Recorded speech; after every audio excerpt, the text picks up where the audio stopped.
बिस्मिल्लाहिर्रहमानिर्रहीम। अस्सलाम-ओ-अलैकुम वरहमतुल्लाहि वबरकातुहू। अल्लाह के घर खाना काबा यानी मस्जिद अल हराम और मदीना मुनव्वरा में हर साल लाखों की तादाद में दुनिया भर से आज़मीन हज और उम्रा तशरीफ लाते हैं, और इसी वजह से इन दोनों मुकद्दस जगहों को बहुत ज्यादा वसअत दी गई है ताकि किसी को कोई तकलीफ न हो। लेकिन अब अगर सिर्फ खाना काबा यानी मस्जिद अल हराम ही को ले लिया जाए तो सवाल ये पैदा होता है कि आखिर इतनी बड़ी मस्जिद में मुअज्जिन की अजान और फिर नमाज में इमाम की आवाज पहुंचाने का इंतजाम कैसा है और इसे कैसे मैनेज किया जाता है। आज की वीडियो में हम आपको इसी बारे में कीमती मालूमात देने वाले हैं। लेकिन आगे बढ़ने से पहले अगर आप हमारे देखने वालों में नए हैं और अभी तक हमारे चैनल को सब्सक्राइब नहीं किया तो खूबसूरत और मालूमाती वीडियोस देखने के लिए मिशले राह को सब्सक्राइब कीजिए और दबाइए ऑल नोटिफिकेशंस बेल को, ताकि हमारी हर आने वाली वीडियो आपको सबसे पहले मिले।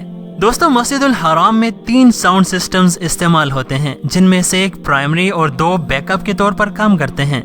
मुअज्जिन और इमाम के सामने दाएं तरफ वाला पहला माइक प्राइमरी माइक के तौर पर काम करता है, जबकि दरमियान वाला फर्स्ट बैकअप और बाएं तरफ वाला तीसरा माइक सेकंड बैकअप के तौर पर इस्तेमाल होता है।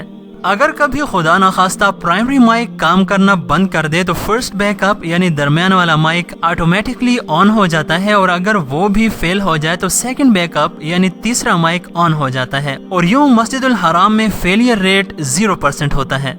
इसके अलावा तकरीबन 50 लोगों का स्टाफ साउंड सिस्टम्स को कंट्रोल करने और उन्हें फंक्शनल रखने के लिए हर वक्त मौजूद और मुस्तैद रहता है। दोस्तों, इसके अलावा मस्जिद अल हराम के सहन में अतराफ में मौजूद गलियों और रोड्स पर तकरीबन 6000 स्पीकर्स नस्ब हैं, जो इसे दुनिया का सबसे बड़ा साउंड सिस्टम होने का मुनफरिद एजाज बख्शते हैं। लेकिन सबसे हैरान कुन और अजीब व गरीब बात यह है कि हर इमाम और हर मुअज्जिन की आवाज और लहजे के मुताबिक उनके माइक्स की अलग अलग सेटिंग की जाती है, जो किसी भी दूसरे से मैच नहीं करती। और ये सब इसलिए होता है ताकि पूरी मस्जिद अल हराम में वॉइस क्लैरिटी और तवाज़ुन को बरकरार रखा जा सके। दोस्तों, ये थी आज की खूबसूरत वीडियो, जो कि यकीनन आपको अच्छी लगी होगी। कमेंट बॉक्स में जरूर बताइए कि हमारी काविश आपको कैसी लगी।